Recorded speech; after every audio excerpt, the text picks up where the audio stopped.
Welcome to the Slop Temple. We pray this video helps. In this video, I will explain how to play Call of Duty DMZ split screen.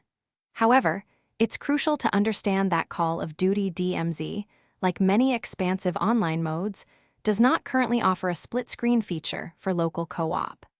Despite prompts you might see in other game menus, DMZ is designed for individual players on separate systems. This guide will clarify why this is the case and offer the best ways to enjoy the game with your friends.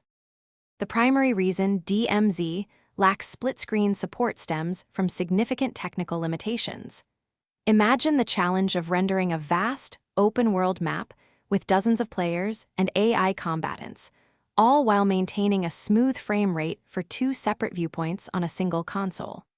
This level of processing power is simply too demanding for most systems, as the game prioritizes a consistent and high-quality experience for each individual player online. While local split screen isn't an option for DMZ, playing with friends online is incredibly straightforward and fully supported. Each person will need their own gaming system and a copy of the game.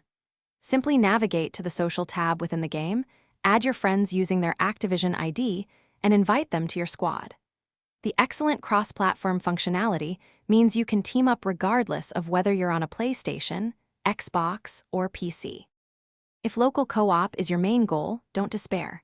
While DMZ doesn't support it, other Call of Duty modes, such as Modern Warfare 2's traditional multiplayer, do offer split screen for two players.